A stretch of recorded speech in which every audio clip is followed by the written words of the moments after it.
Hello everyone, my name is Nikhil and welcome to the channel. आज का ये video basic economics और Indian economics के ऊपर है। आज हम फुल फ्लेज लेक्चर लेने वाले हैं जिसमें आपको बेसिक कॉन्सेप्ट सारा पता चल जाएगा इंडियन इकोनॉमिक्स का। मुझे पता है, मैंने आपको काफ़ी दिन पहले प्रॉमिस किया था ये वीडियो, और मुझे पता है बहुत सारे बच्चे इस वीडियो का वेट कर रहे थे। और डिले इस वीडियो में सिर्फ इस वजह से हुआ है क्योंकि जो हमारी बुकलेट तैयार हो रही थी उसको मल्टीपल एग्जामिनेशंस के कवरेज दे सकें, सिर्फ और सिर्फ इसी वजह से। तो सबसे इंपॉर्टेंट बात आपको ये चीज़ समझ जानी है आज के इस वीडियो की, कि आज का वीडियो देख करके आप इंडियन इकोनॉमिक्स के महारथी नहीं बन जाओगे, मनमोहन सिंह को रिप्लेस नहीं कर दोगे, लेकिन आज का वीडियो देख करके आपको इंडियन इकोनॉमिक्स की टॉपिक के अंदर मल्टीपल एग्जामिनेशंस में कोई प्रॉब्लम नहीं आने वाली है। कौन कौन से एग्जामिनेशंस कवर हो रहे हैं? सबसे पहले यूपीएससी ईपीएफओ के जितने एग्जामिनेशन है ना वो सारे कवर हो रहे हैं। बेसिक हमारा यही है, यूपीएससी ईपीएफओ। दूसरा SSC CGL, IBPS PO, SBI PO. इसके अलावा डिफेंस के एग्जामिनेशंस होते हैं वो, ये सारे एग्जामिनेशंस कवर्ड हैं इसके अंदर। इसके अलावा भी कहीं पे भी एग्जामिनेशन में आपको इंडियन इकोनॉमी या फिर बेसिक इकोनॉमिक्स या फिर इकोनॉमी भी दिखती है ना सिलेबस के अंदर, तो वो सब कुछ आज के जो बुकलेट आपको मिलेगी उसके अंदर कवर्ड होगा। ठीक है, अब दूसरे पॉइंट पे आ जाते हैं। दूसरा पॉइंट ये है कि जो हमारा बुकलेट है वो 63 पेजेस का है। 200-300 पेजेस की आपकी मल्टीपल बुक्स को पढ़ने के बाद जो नॉलेज एक्वायर होती है उसी नॉलेज का ये नोट्स है 63 पेजेस का, जो कि एक्सक्लूसिवली हमारे चैनल के लिए ही है और हमारी टीम ने ही बनाया है। तो आप कहाँ से इसको डाउनलोड कर सकते हो? तो लिंक डिस्क्रिप्शन में है, डाउनलोड कर सकते हो। आज के इस वीडियो में उसे पीडीएफ को देख देख के मैं आपको पढ़ाने वाला हूँ। दूसरी बात यह है कि आप टेलीग्राम पे जाओ, नोवर निखिल सर्च करो, वहाँ पे मुझे फॉलो करो, वहाँ से भी आप डाउनलोड कर सकते हो। ठीक है, नोवर निखिल आप सर्च करोगे, 34,000 से फॉलोअर वाला जो चैनल दिखेगा ना ज़्यादा, उसको आपको फॉलो करना है, वहाँ पे आपको पीडीएफ मिल जाएगी। क्या टेलीग्राम पे सिर्फ ये मिलता है? नहीं, टेलीग्राम पे डेली क्विज होता है, daily current affairs, weekly current affairs और फोकस बुकलेट मिलता है। मैं आपको दिखा देता हूँ एक बार कैसे क्या होता है। तो ये आपको दिख रहा है डेली करंट अफेयर्स, ये डेली आपको मेरे चैनल के ऊपर मिलता है। इसके अंदर बहुत सारी चीज़ें हम कवर करते हैं। जैसे आपको दिख रहा होगा एक मोटिवेशन का कोट होता है, उसके बाद आपके टॉपिक वाइज डिस्कशन होते हैं। जैसे टॉपिक है economic, banking awareness, finance and insurance, आपके बैंकिंग सेक्टर के जितने भी करंट अफेयर्स है वो सब कुछ इससे कवर हो जाते हैं। इसके अलावा जैसे कोई टॉपिक हमने पढ़ा उसमें ईडी का नाम लिया गया, तो आपको सिर्फ न्यूज़ नहीं बता रहे, ईडी का नाम लिया, इन्फोर्समेंट डायरेक्टरेट, इसकी सारी की सारी डिटेल बताएंगे अब हम लोग। इसको कहते हैं हम लोग 360 डिग्री एनालिसिस। तो 360 एनालिसिस जो हमारे यहाँ है वो की फैक्टर है हमारे इस पीडीएफ का, और ऐसे ही मल्टीपल टॉपिक्स के ऊपर डिस्कशन हम लोग करते हैं और उसके अंदर 360 डिग्री एनालिसिस करते हैं, और लास्ट में आपको हिंदू वोकैब भी मिलता है। इसके अलावा आपको वीकली करंट अफेयर्स भी मिलता है, आप देख सकते हो, उसके अंदर भी इसी तरीके से डिटेल में चीज़ें कवर होती हैं। और ये फोकस बुकलेट है, आपको दिख रहा होगा, जैसे इस फोकस बुकलेट का नाम है United Nation and its specialised agencies. तो ये आपको सारा का सारा दिख रहा होगा, इसके अंदर इस टॉपिक के अंदर हर चीज़ कवर है। ठीक है, तो यूएन के ऊपर ही बुकलेट है, तो सब कुछ उसके बारे में डिटेल कवर है। इसके बाहर से किसी भी एग्जामिनेशन में आपको कुछ नहीं मिलने वाला है। ठीक है, तो इस तरीके की चीज़ें आपको टेलीग्राम ग्रुप पे देखने को मिलती हैं। ठीक है, तो आपको टेलीग्राम पे मुझे फॉलो कर लेना है, हर एक चीज़ वहाँ पे मिल जाएगी आपको। अब हम आते हैं हमारे टॉपिक के ऊपर, इंडियन इकोनॉमी के ऊपर, और चीज़ें डिटेल में देखते हैं। इसका नाम इंडियन इकोनॉमी भी क्यों है इसको भी अभी हम देखेंगे। ठीक है, तो ये बुकलेट का कवर पेज है, सीए पूजा मिश्रा ने लिखा हुआ है। इन्होंने यूपीएससी सिविल सर्विसेज 2022 का एग्जामिनेशन भी क्वालिफाई किया हुआ है। ठीक है, जिसको आप आईएएस का एग्जामिनेशन कहते हो। तो काफ़ी क्वालिफाइड लोग यहाँ पे आपको ये बुकलेट तैयार करके दे रहे हैं। ठीक है, तो हम आ जाते हैं इसके ऊपर, इंडेक्स के ऊपर। तो देखिए यहाँ पर इंडेक्स पे आपको दिख रहा होगा ये 12 के 12 टॉपिक्स, सॉरी 11 के 11 टॉपिक्स जो आपके हैं वो सारे के सारे इंपॉर्टेंट हैं किसी भी एग्जामिनेशन के अंदर। तो ये 11 के 11 टॉपिक हम कवर करेंगे पूरे के पूरे हमारे सीरीज के अंदर, जिसमें आज के इस वीडियो के अंदर हम ये 3 टॉपिक कवर करने वाले हैं। अगर टाइम ज़्यादा नहीं लगा तो 4 हम कवर कर लेंगे। ठीक है, इंडस्ट्रियल पॉलिसीज तक भी हम लोग कवर कर लेंगे, ये सारा बाकी हम लोग नेक्स्ट वीडियो में कवर करेंगे। ठीक है, तो अब हम आ जाते हैं हमारे टॉपिक के ऊपर और चीज़ें देखना शुरू करते हैं। आ जाते हैं, सबसे पहला चैप्टर 1 है हमारा इंट्रोडक्शन। आपने देखा ही था यहाँ पे चैप्टर हमारा 1 इंट्रोडक्शन ही है। ठीक है, तो इंट्रोडक्शन से पहले मैं आपको थोड़ा सा कॉन्सेप्ट बता दूं इकोनॉमिक्स का, कि हम पढ़ते ही क्यों हैं, होता ही क्या है।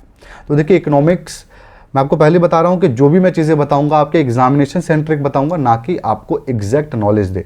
तो हो सकता है कि टेक्निकली मैं 100% बात करेक्ट ना कर रहा हूँ, लेकिन आपको वो बात 100% समझ में आ जाए, इसलिए बातें इस तरीके से की जा रही हैं। तो देखिए इकोनॉमिक्स का कॉन्सेप्ट ही क्यों है, इकोनॉमिक्स बनाए क्यों, हम पढ़ते ही क्यों हैं।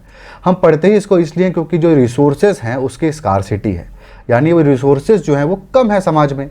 अगर सपोज करिए पानी आपके पास बहुत ज़्यादा है, तो क्या पानी को प्योर करने का तरीका हम लोग ढूंढेंगे, या फिर क्या पानी को बचाने की बात हम करेंगे? क्या अगर जितने भी समुद्र है अर्थ में वो सारे के सारे अगर मीठा पानी हो, सारे के सारे पीने वाले पानी हो, तो क्या हम लोग आरओ खरीदेंगे? या फिर क्या आरओ का बिजनेस भी बन पाएगा? नहीं बन पाएगा। और ना ही कंजर्वेशन ऑफ वाटर का थ्योरी बन पाएगी। तो कोई भी चीज बनती तभी है थ्योरी, कोई भी चीज का एनालिसिस तभी करते हैं हम लोग जब उसकी कमी होती है। अगर आपके पास पैसे कम है तो आप बजट बना रहे हो, भाई इतने रुपए का मुझे साबुन लेना है, इतना रुपए किराया देना है, इतना रुपए का मुझे पढ़ाई करनी है। अंबानी थोड़ी ना बनाता होगा, उसके पास रिसोर्सेज की कमी नहीं है, पैसे की कमी नहीं है, तो ये आप करेंगे जिसके पास कमी है। तो आपको समझ में आया, इकोनॉमिक्स जो है उसका जो मदर है वो है आपकी कमी, स्कार्सिटी ऑफ रिसोर्सेज, रिसोर्सेज की कमी। तो किस तरीके से हम सस्टेनेबल तरीके से चीज़ें डेवलप करें, यूज़ करें कि हमारे देश को फ़ायदा मिले या फिर दुनिया को फ़ायदा मिले, या फिर एक इकोनॉमिक्स के टर्म में कंपनी भी हो सकती है, इंडिविजुअल भी हो सकता है, देश भी हो सकता है, पूरा का पूरी दुनिया भी हो सकती है। तो इकोनॉमिक के टर्म्स में कैसे फ़ायदा मिले, कैसे सस्टेनेबल तरीके से हम चीज़ें यूज़ कर पाएँ, इसीलिए हम इकोनॉमिक्स को पढ़ते हैं। अब यहाँ पर दो आपको टॉपिक दिख रहा होगा, माइक्रो इकोनॉमिक्स और मैक्रो इकोनॉमिक्स। इकोनॉमिक्स को दो पार्ट में ही डिवाइड किया गया है। माइक्रो इकोनॉमिक्स का मतलब होता है जो हमारा टेक्निकल पार्ट होता है ना, जो कि एक इंडिविजुअल लेवल पे या एक कंपनी लेवल पे डील करता है। जैसे आपने सुना होगा डिमांड और सप्लाई, जो चीज़ें होती हैं, डिमांड जितना ज़्यादा होगा सप्लाई उतनी ज़्यादा होगी। ये सारे कॉन्सेप्ट आपके हो गए। डिमिनिशिंग मार्जिनल यूटिलिटी, ये आपको अभी नहीं पढ़ना है, ये बस आपको बता रहा हूँ ऐसे ही। ये सारे के सारे टॉपिक्स आपके हो गए माइक्रो इकोनॉमिक्स के। तो माइक्रो इकोनॉमिक्स हमको नहीं पढ़ना है, हमारे सिलेबस के अंदर भी नहीं है। ये इन डेप्थ चीज़ें हैं और ये किसी कंपनी रिलेटेड, एक चीज़ों के related, product related, production related चीज़ें हैं जो कि हमको पढ़नी नहीं है। हमको क्या पढ़ना है? हमको पढ़ना मैक्रो इकोनॉमिक्स। ठीक है, यहां पर हम देख सकते हैं, देख लीजिए आप पढ़ के भी। Micro economics is the study of decision that people and business make regarding allocation of resources and prices of goods and services. आपको यहां पे समझ में आया, पीपल एंड बिजनेस, पीपल और बिजनेस के डिसीजन को जो इफेक्ट करे, जो उसके अंदर फैक्टर्स इन्वॉल्व हो, वो है हमारा माइक्रो इकोनॉमिक्स, उसकी स्टडी है माइक्रो इकोनॉमिक्स। बट हमको मैक्रो इकोनॉमिक्स पढ़ना है। Macroeconomics on the other hand is the study of national economy as a whole. आपको समझ में आया? मतलब नेशनल इकोनॉमी, पूरे के पूरे देश की इकोनॉमी को एज अ होल हमको पढ़ाई करनी है, उसको बोलते हैं मैक्रो इकोनॉमिक्स। मैं आपको बताया था ना इंडियन इकोनॉमिक्स क्यों नाम है हमारा इस चैप्टर का, इस हमारे बुकलेट का। इसीलिए नाम है क्योंकि आपको दिख रहा होगा इंडियन इकोनॉमी, इसीलिए नाम है क्योंकि हम मैक्रो इकोनॉमी पढ़ने वाले हैं, इंडिया सेंट्रिक। मतलब जो इंडिया का क्या है रिलेटेड, इंडिया में क्या चल रहा है, इंडिया में क्या पॉलिसीज हैं, उससे रिलेटेड, ना कि पूरी दुनिया के रिलेटेड, ना ही किसी कंपनी के रिलेटेड। आपको समझ में आया? तो यहां तक हमने चीजें समझ ली हैं और बेसिक चीजें भी कवर कर ली हैं। ठीक है, अब हम आ जाते हैं इसके अंदर, हम इकोनॉमिक सिस्टम के अंदर, टाइप्स ऑफ इकोनॉमिक सिस्टम के अंदर। ये सारी की सारी चीज़ें जो अभी मैं बताऊंगा ना, दो तीन चीज़ें बताऊंगा, वो सारी की सारी चीज़ें आपको इसलिए समझनी है ताकि आगे की चीज़ें समझ में आ जाए। ठीक है, तो इकोनॉमिक के तीन सिस्टम होते हैं। एक होता है आपका मार्क्ड इकोनॉमी, एक होता है कमांड इकोनॉमी और प्लान्ड इकोनॉमी, और उसके बाद होता है एक मिक्स्ड इकोनॉमी। आपको ये मोस्टली बच्चों को पता ही होगा। ठीक है, तीनों चीज़ें आपको ध्यान देना है। ये आपका इकोनॉमिक सिस्टम का टाइप मैं आपको बता रहा हूं, कंफ्यूज मत हो जाना एग्जामिनेशन में, सेक्टर नहीं है, ये सिस्टम है। तो इकोनॉमिक सिस्टम में सबसे पहला है मार्केट इकोनॉमी, इसको पढ़ लेते हैं। Individual and private firm make the major decision about production and consumption like in the United States. जो भी हमारे प्रोडक्शन से रिलेटेड डिसीजन होते हैं, यानी जितने भी आपको चीज़ें होती हैं जो कंज्यूमर के लिए अवेलेबल हैं, वो सारे के सारे प्राइवेट ओन्ड होती हैं। मतलब प्राइवेट कंपनियां उसको ओन करती हैं, ना कि सरकार उसका मालिक होती है। जैसे हमारे देश में इंडियन रेलवे है, वो एक सरकारी है, उसके अंदर प्राइवेट प्लेयर नहीं है, लेकिन बहुत सारी जगहों पे प्राइवेट प्लेयर भी हैं। वैसे हमारे जितने भी सरकारी डिपार्टमेंट्स हैं, सरकारी चीज़ें, वो सब के सब प्राइवेट हो जाए तो हम भी मार्केट इकोनॉमी बन जाएंगे।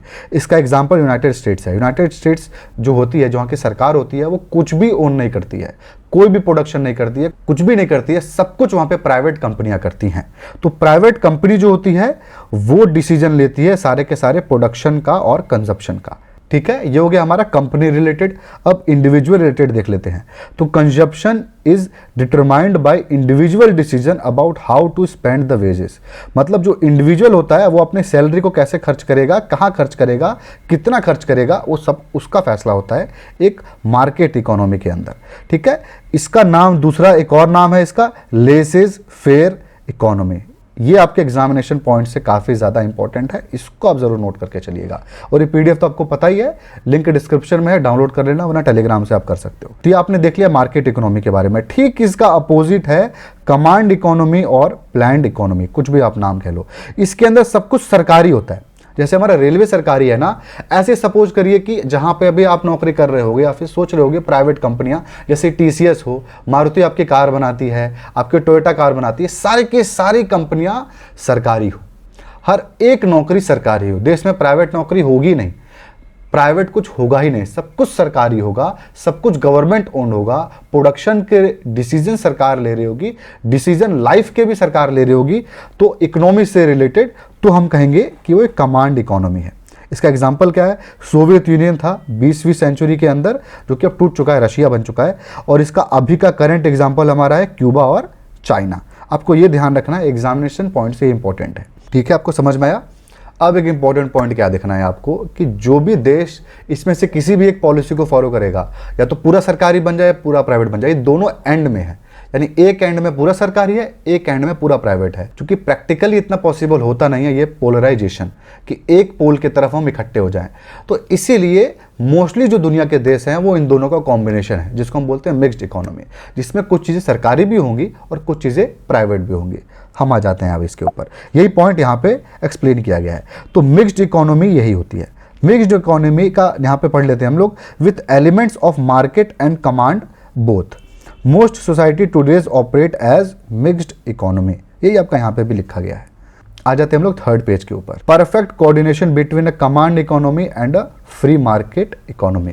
तो मिक्स्ड जो इकोनॉमी है उसकी यही क्वालिटी होती है कि कुछ ऐसे डिसीजंस होते हैं जो कि सरकार लेगी और कुछ ऐसे डिसीजंस होते हैं जो प्राइवेट लेगी, और इनका एक परफेक्ट कॉम्बिनेशन बनाया जाता है। इसका एग्जांपल हो गया इंडिया। कोई भी जो आप देश देख रहे हो, इंडिया हो गया, पाकिस्तान हो गया, पूरा आपका जो साउथ एशिया लगभग वही है, और आपको मोस्टली पूरी दुनिया के ऑलमोस्ट सारे कंट्रीज यही हैं, मिक्स्ड इकोनॉमी है। ठीक है, आपको समझ में आया?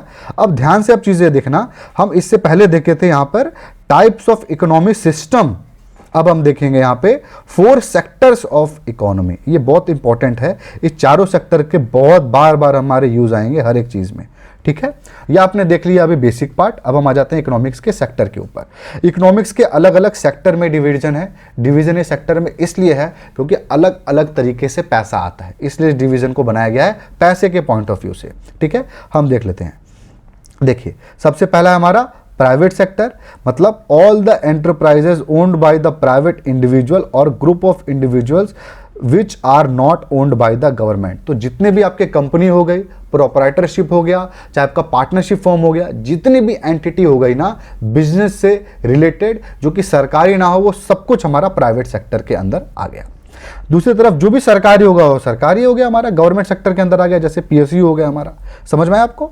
अब हम आ जाते हैं एक्सटर्नल सेक्टर के ऊपर। एक्सटर्नल सेक्टर हो गया मतलब इंपोर्ट एक्सपोर्ट, जो हमारे देश से रिलेटेड नहीं है, दूसरे देश में हम बेचते हैं या फिर दूसरे देश से मंगवाते हैं, वो हो गया हमारा एक्सटर्नल सेक्टर। ठीक है, जो आपको लिखा हुआ है consist of export and import. चौथा हमारा हो गया हाउस होल्ड सेक्टर, जो कि बहुत इंपॉर्टेंट है, जिसको समझने में थोड़ी प्रॉब्लम होती है बच्चों को। पहले समझ लेते हैं कि हाउस होल्ड सेक्टर का मतलब क्या होता है। तो यहाँ पर देखिए लिखा हुआ है इंडिविजुअल और group of individuals who lived in same house hold, इसको हम लोग कहते हैं हाउस होल्ड। समझ में आया? तो जो हाउस होल्ड सेक्टर है ये इन्हीं चीज़ों से बना हुआ है। Household sector includes individual और group of individuals who lived in same household. ठीक है, तो लास्ट पॉइंट पे एक बार देखते हैं। लास्ट पॉइंट से ही समझ में आता है कि so all the human beings, यानी पूरा entire population belongs to household sector. तो ऐसा क्यों है? ऐसे तो सारे ह्यूमन बींग्स आ गए, तो क्या ये एक्सटर्नल वाले, हमारे गवर्नमेंट वाले और प्राइवेट वाले सब कुछ आ गया इसके अंदर? तो देखिए यहाँ पे ऐसा नहीं है।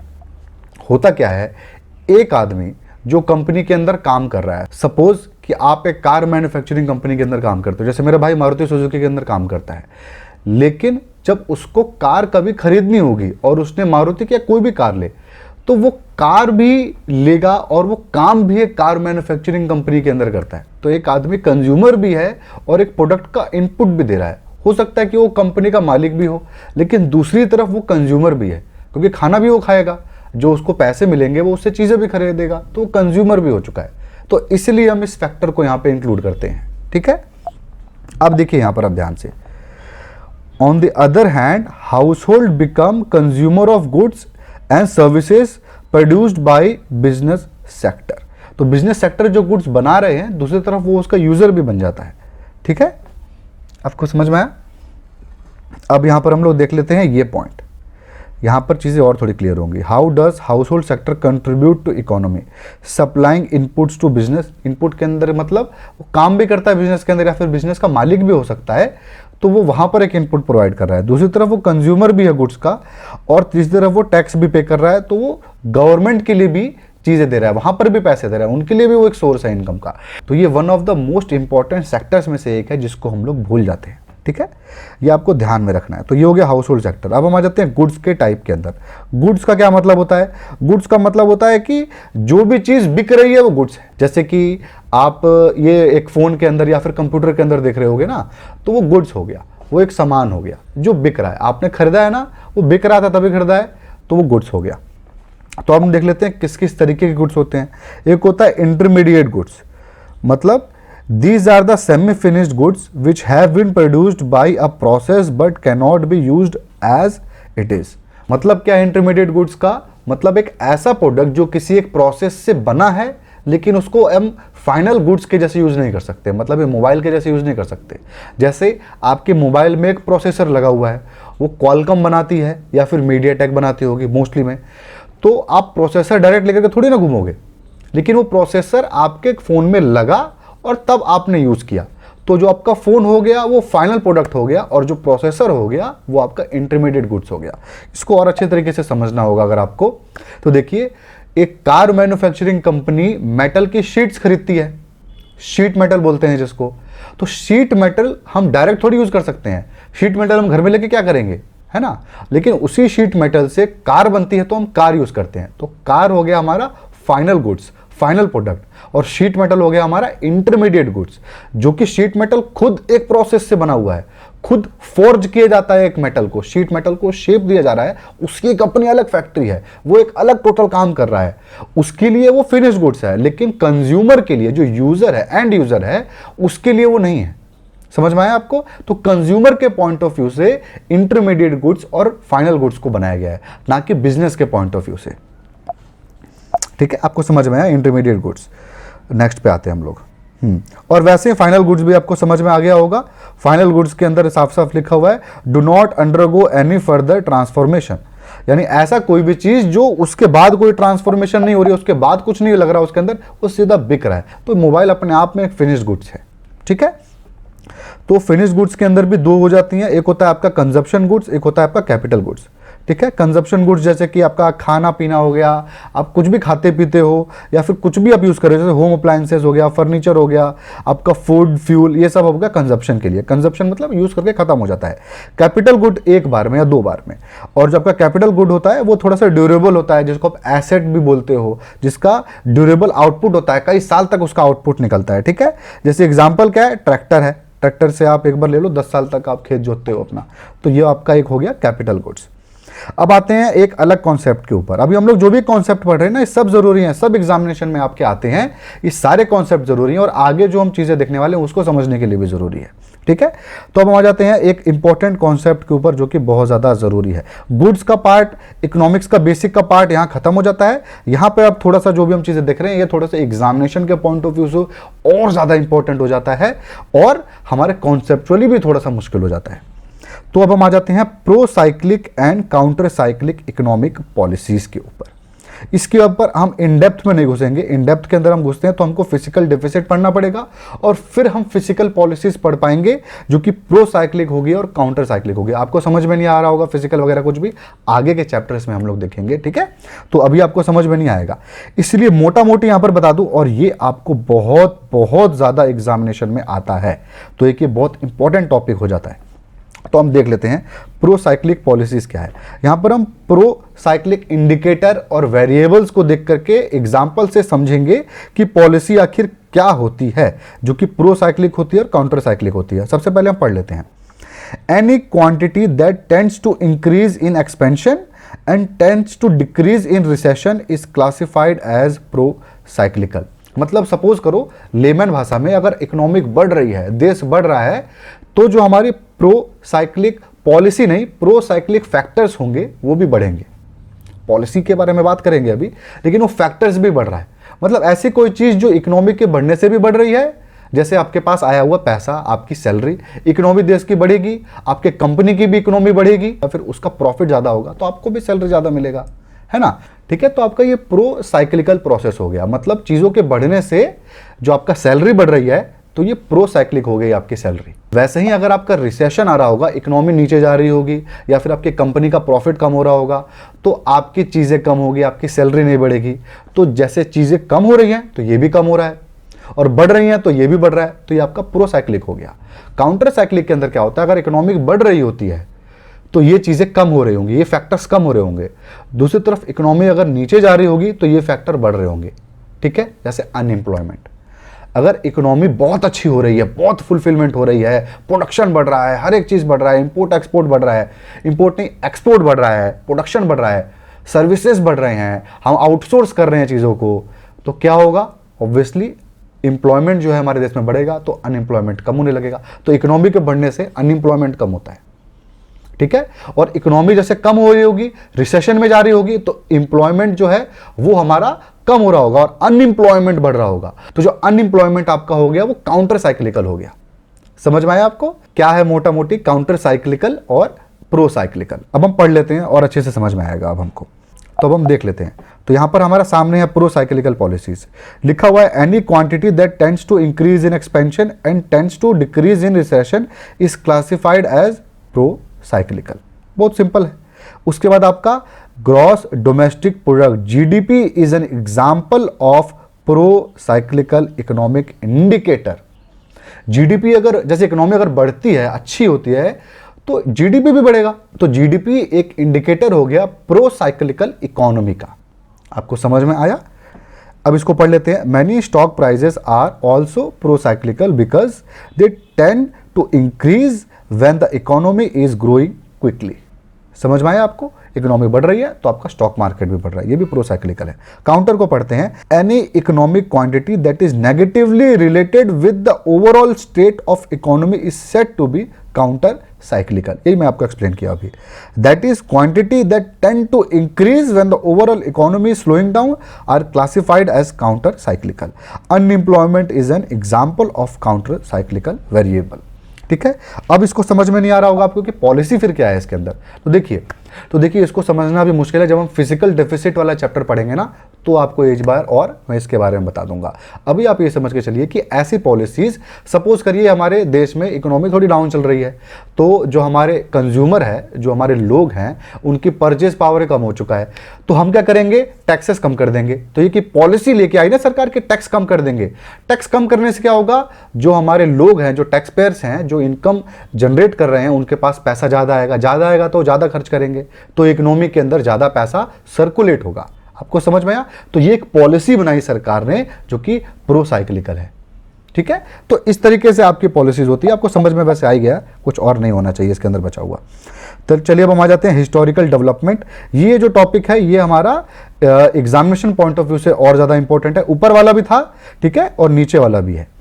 और आपका इसके अंदर डेट आप याद रख लेना, ये डेट 3 इंपॉर्टेंट है। 1867 में जो फर्स्ट एस्टिमेट था नेशनल इनकम का, वो हुआ था, किसने किया था, दादा भाई नौरोजी ने। डेट आप याद कर लो 67 से 68।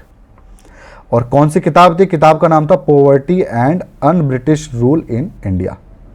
समझ में आया आपको। ऐसे ही आपको ये भी याद कर लेना है। GOI यानी government of India estimated the national income for the first time in 1948 and 49 through the ministry of commerce.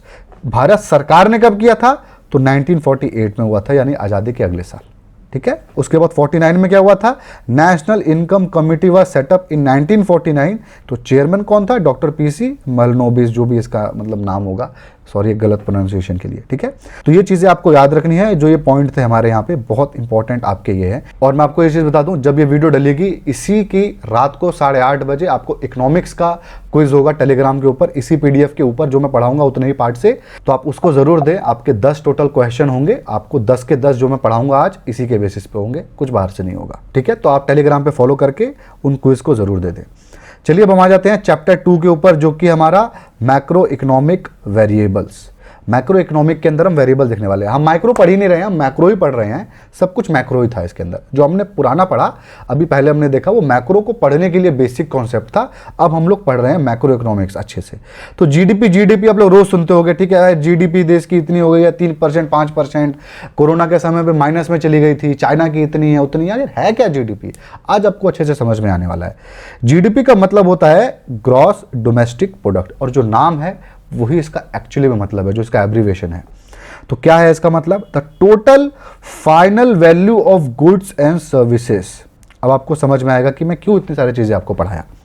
Final value of goods and services produced with in the domestic territory generally a financial year is called GDP. तो यहां पर जो सबसे ज्यादा सोचने वाली बात यह है कि जीडीपी में फाइनल वैल्यू ऑफ गुड्स, यानी आप पुराने वाले इस पे आइए, दिखाता हूं मैं आपको। ये याद है हमने फाइनल गुड्स पढ़ा था। तो फाइनल गुड्स का मतलब क्या था कि जो और किसी प्रोसेस से नहीं गुजरता हो, और इंटरमीडिएट गुड्स तो प्रोसेस से गुजर रहा था, तो इंटरमीडिएट गुड्स नहीं। तो जीडीपी में सिर्फ और सिर्फ फाइनल गुड्स ही हम लोग लेंगे। समझ में आया आपको? इसीलिए अब मुझे आपको बताने की जरूरत ही नहीं है फाइनल गुड्स के, आपको भी पता चल चुका है। तो the total final value of goods and services produced with in the domestic territory generally a financial year is called GDP. तो जो भी फाइनल गुड्स और सर्विसेज हमारे देश में है, उन सबका जो टोटल समअप है वही जीडीपी है। तो आपको समझ में आया? बहुत सिंपल था। एक बार और बता देता हूं कि जो final value of goods and services है, फाइनल वैल्यू यानी आपका प्रॉफिट को मिला करके, प्रॉफिट को अलग करके नहीं, ठीक है, जो कि प्रोड्यूस्ड हुआ है हमारे देश की सीमा रेखा के अंदर, उसको हम लोग जीडीपी बोलेंगे। अब वो किसी भी समय में हो सकता है, ये अब छोड़ दो, ये इस पे ध्यान मत दो, जनरली फाइनेंशियल ईयर, ठीक है। तो हमने जीडीपी का डेफिनेशन देख लिया और आप समझ चुके हो जीडीपी का मतलब। अब हम आते हैं जीडीपी के कैलकुलेशन के फॉर्मूले के ऊपर। आपने अक्सर सुना होगा कि नरेंद्र मोदी जी ने फॉर्मूला चेंज कर दिया, इसलिए जीडीपी देश की बढ़ गई। ऐसे कांग्रेस वाले इल्जाम लगाते रहते हैं। तो आखिर फॉर्मूला है क्या और कितने तरीके का है? तो टोटल जीडीपी को कैलकुलेट करने के 3 फॉर्मूले हैं, जिसमें से सबसे पहला फॉर्मूला हम लोग देखना शुरू करते हैं। आपके सामने है ये फॉर्मूले का नाम है द प्रोडक्ट और वैल्यू एडेड मेथड।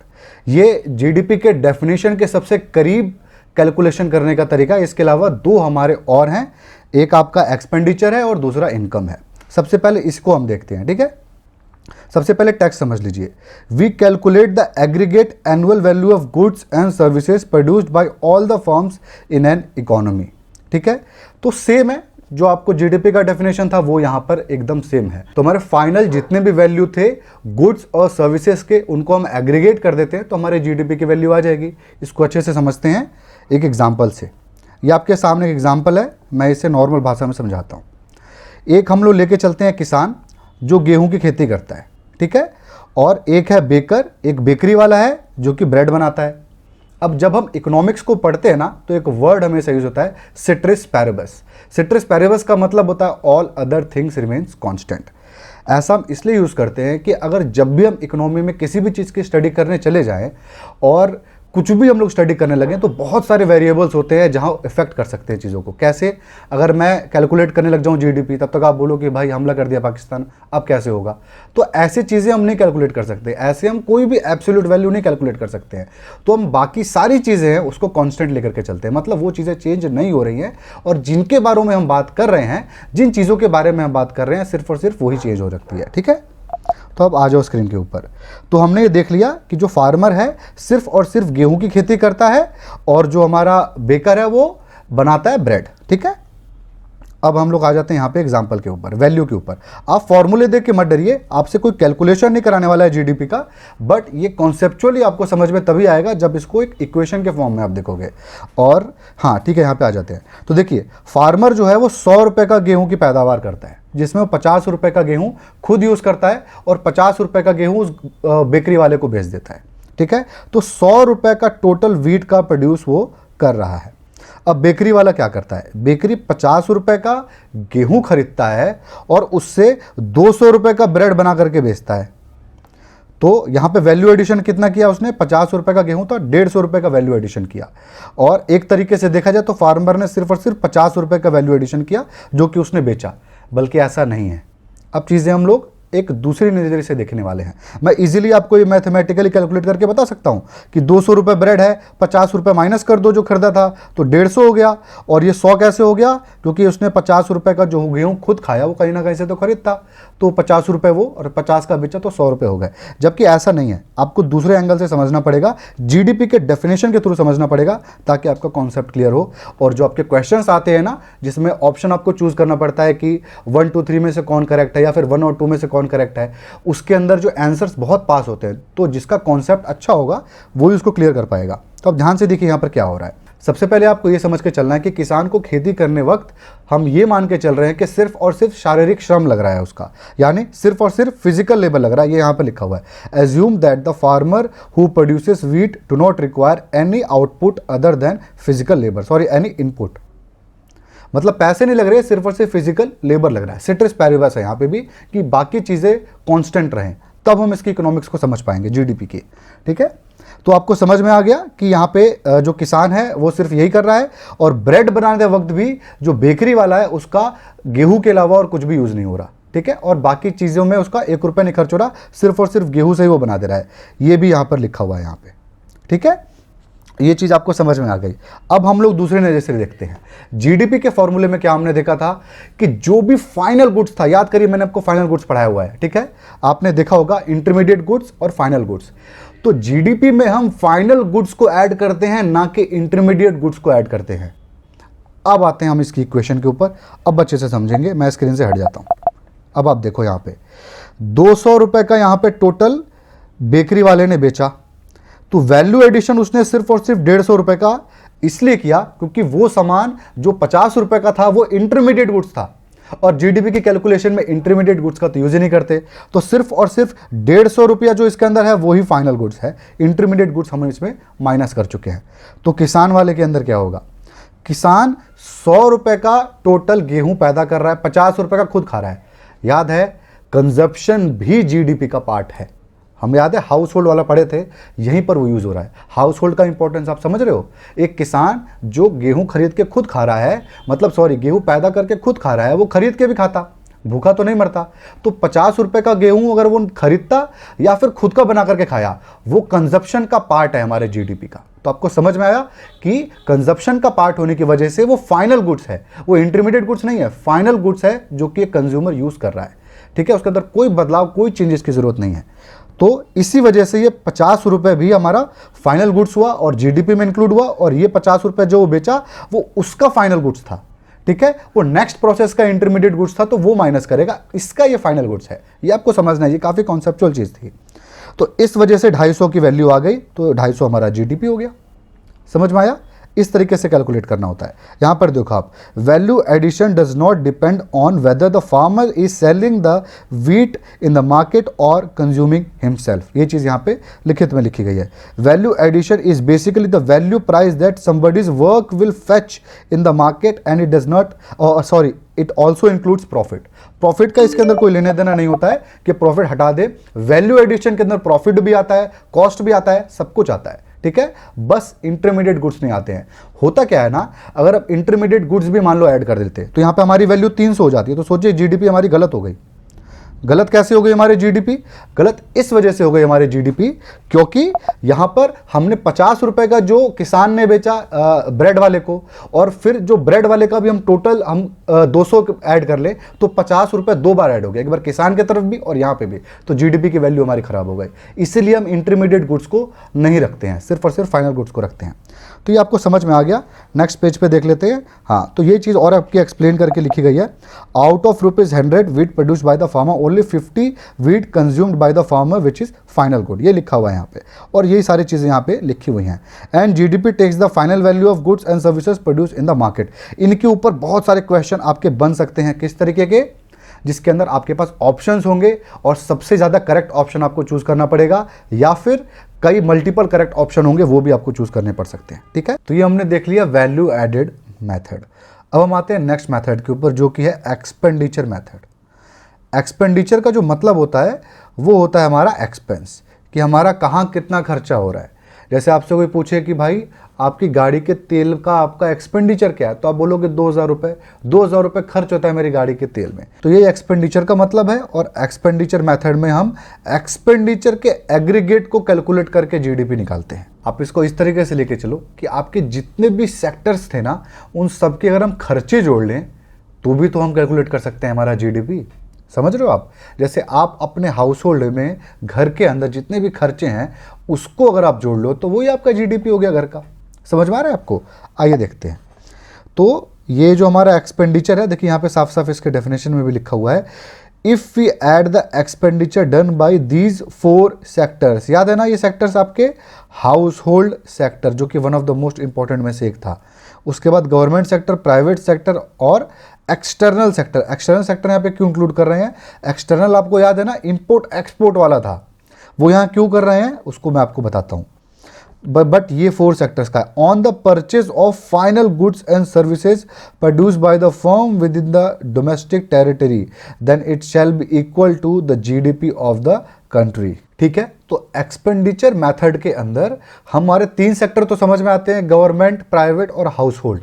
बट ये एक्सटर्नल समझ में नहीं आ रहा, इसको एक्सप्लेन करता हूं। पहले इन तीनों को एक्सप्लेन कर लेते हैं।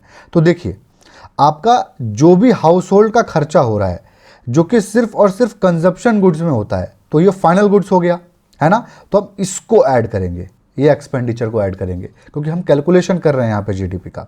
वैसे जो प्राइवेट सेक्टर होता है ये सिर्फ और सिर्फ कैपिटल गुड्स और इन्वेस्टमेंट में हमारा खर्च करता है। मतलब जो भी हम कंपनी कॉर्पोरेट्स को देखें वो ज़्यादातर पैसे कहाँ लगाता है? किसी बिल्डिंग को ले लेता है, बिल्डिंग बनाता है, मशीनरीज के अंदर, टूल्स के अंदर, तो ऐसे खर्च करता है वो। ऐसे एक्सपेंडिचर्स होते हैं उसके जो कि लंबे समय तक उसको फायदा देते हैं, 4 साल, 5 साल, 10 साल, 20 साल। ठीक है, तो उसको हम लोग कहते हैं कैपिटल गुड्स यानी इन्वेस्टमेंट। और इन्वेस्टमेंट के अलावा कुछ वहाँ पे कंज्यूमेबल गुड्स भी होते हैं एम्प्लॉयज़ के लिए या फिर और भी चीज़ों के लिए, अपने गेस्ट के लिए, क्लाइंट्स के लिए। ठीक है, गवर्नमेंट सेक्टर जो है, गवर्नमेंट सेक्टर के अंदर both capital and consumption goods का ऐड होता है। मतलब कि सरकार ऐसे भी जगह खर्च करती है जहाँ पे कैपिटल गुड्स, मतलब कि हो सकता है ब्रिज बना दे, रोड बना दे, जैसे नितिन गडकरी रोड बनाते रहते हैं, तो वो आपका कैपिटल एक्सपेंडिचर हो गया सरकार का। कंजप्शन गुड्स के अंदर भी जैसे आपको सब्सिडी दे दी या फिर जो भी खर्चे हैं सरकार के, कंजप्शन गुड्स के अंदर भी आता है। लोगों को फ्री में राशन भी बांटते हैं, तो बहुत कुछ होता है। तो कंजप्शन और कैपिटल दोनों ही गुड्स पे सरकार का खर्चा होता है, गवर्नमेंट सेक्टर का खर्चा होता है। तो अब हम आ जाते हैं एक्सटर्नल सेक्टर के ऊपर कि एक्सटर्नल सेक्टर को यहाँ इंक्लूड किया गया है। जीडीपी का डेफिनेशन ये था ग्रॉस डोमेस्टिक प्रोडक्ट। तो ग्रॉस डोमेस्टिक प्रोडक्ट के अंदर हमारा इंपोर्ट एक्सपोर्ट कैसे आ गया? ये तो हमने कभी इंक्लूड किया नहीं। तो यहाँ पर इसलिए आ जाएगा क्योंकि ये एक्सपेंडिचर मेथड है, इसमें हम क्या खर्चा हो रहा है उसको देख रहे हैं। तो अगर ऐसी कंपनी जो अपना सामान बाहर भेजती है, वो खरीदती तो इंडिया में ही है ना, मैन्युफैक्चरिंग तो इंडिया में कर रही होगी, तो भले वो कंपनी बाहर सामान भेज रही हो लेकिन उसकी मैन्युफैक्चरिंग तो इंडिया के अंदर हो रही है, फैक्ट्री लगा रही है, लोग को सैलरी दे रही है। तो कैपिटल गुड्स और हमारा कंजप्शन गुड्स दोनों ही वो इंडिया के अंदर कर रही है, तो उसको जो एक्सपेंस है, एक्सपेंडिचर है, वो इंडिया के अंदर भी है, तो हम इसको इंक्लूड कर देंगे। लेकिन यहाँ पे प्रॉब्लम ये है कि जो हम इंपोर्ट करते हैं, बाहर का सामान मंगवाते हैं, वो तो वहाँ पर बनता है, वहाँ पर सब कुछ होता है, तो इसलिए हम इन दोनों का डिफरेंस लेंगे और फिर जो वैल्यू होगी उसको हम लोग ऐड करेंगे एक्सपेंडिचर मैथड के अंदर जीडीपी कैलकुलेशन में। इसीलिए आप सुनते होंगे हमेशा कि भाई हमको एक्सपोर्ट बढ़ाना है, एक्सपोर्ट बढ़ाओ तो जीडीपी बढ़ेगा। समझ में आ रहा है आपको? फॉर्मूले पे आओ एक बार, आपको समझ में आएगा और अच्छे से। फॉर्मूला देखिए, जीडीपी का यहाँ पे फॉर्मूला क्या बन के आया हमारा? देखो, C + I + G + X - M। C हमारा हाउस होल्ड सेक्टर का हो गया, I जो हमारा है प्राइवेट सेक्टर का हो गया, G हमारा गवर्नमेंट सेक्टर का हो गया और X - M यानी एक्सपोर्ट माइनस इंपोर्ट जो है हमारा वो यहाँ पर हो गया। लेकिन अगर मान लो इंपोर्ट ज़्यादा हुआ तो जो भी वैल्यू निकलेगी माइनस में निकलेगी, तो वो जीडीपी को कम करेगी।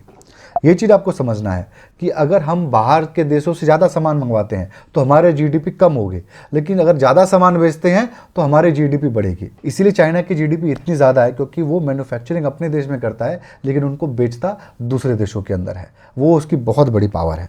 तो आपको समझ में आया एग्जाम्पल के साथ कि क्या है यहाँ पर एक्सपेंडिचर मैथड। तो ज़्यादा घुसना नहीं है फॉर्मूले के अंदर, ये आपका एक्सपेंडिचर मैथड हो गया। तो एक्सपेंडिचर मैथड के बाद हम आते हैं इनकम मैथड के अंदर। तो जैसे हमारा एक्सपेंडिचर मेथड था वैसे ही इनकम मेथड भी है। अगर खर्चे हम जोड़ करके बना सकते हैं जीडीपी, तो इनकम भी जोड़ के तो बना सकते हैं। इनकम मेथड का देख लेते हैं फॉर्मूला। देखिए यहाँ पर है, sum of all final goods produced in the economy must be equal to the income received by all the 4 factors of production, that is wages, rents, interest and profit। समझ में आया आपको? नहीं समझ में आया नेक्स्ट लाइन देखिए, आपको और अच्छे से समझ में आएगा। ये देखिए आप ऐसा फॉर्मूले में देखिए आप, profit earned bye all the firms, interest received by all the capital deployed plus rent received for natural resources plus wages earned by all the laborers। ठीक है, तो ये हमारा हाउस होल्ड वाला सेक्टर हो गया। ठीक है, ये हाउस होल्ड सेक्टर हो गया हमारा।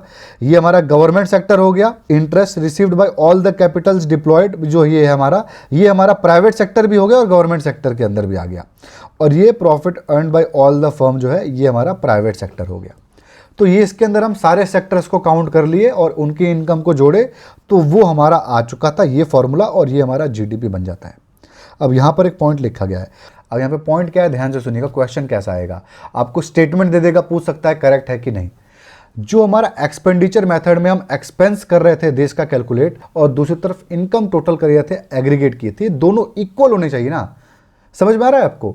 तभी तो हम जीडीपी, क्योंकि इनकम वाले में भी एग्रीगेट करके हम जीडीपी निकाल रहे हैं, एक्सपेंडिचर में भी जीडीपी निकाल रहे हैं, तो दोनों इक्वल होना चाहिए, क्योंकि expenditure is equal to GDP और income method is equal to GDP. So expenditure method is equals to income method, ये दोनों बराबर होने चाहिए, लेकिन होता नहीं है प्रैक्टिकली।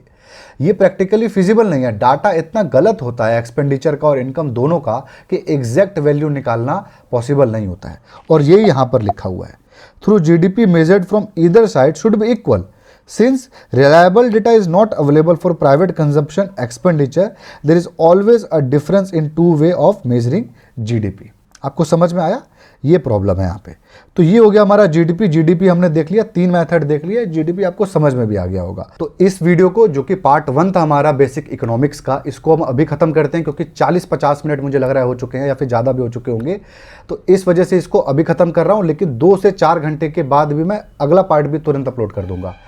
इस वीडियो में क्या था, बेसिक पार्ट थोड़ा ज़्यादा था, इस वजह से वीडियो काफ़ी लंबा हो गया। 2 घंटे का वीडियो अपलोड करूंगा तो कोई देखेगा नहीं, इस वजह से इसको जितना भी हुआ है, इसको अपलोड करने के बाद 3 से 4 घंटे के अंदर भी, क्लास अभी कंटिन्यू ही कर रहा हूं मैं, आपको पढ़ा ही रहा हूं यहाँ पे, लेकिन अपलोड एक और वीडियो में करूंगा, ताकि आपको 2 घंटा ना मिले, 1-1 घंटे का 2 सेशन मिल जाए। तो पहले 3 चैप्टर का 2 वीडियो आएगा, उसके बाद के जो चैप्टर्स हैं, बेसिक कॉन्सेप्ट आपको पता होगा, तो वो जल्दी खत्म हो जाएंगे। 1 या 2 लेक्चर और लगेगा और वो सारे खत्म कर देंगे हम लोग। ठीक है, तो बस आज की इस वीडियो को हम एंड करते हैं। 2 से 4 घंटा आप रुकिए, सेकंड वीडियो भी आपको मिलेगी। And thanks for watching.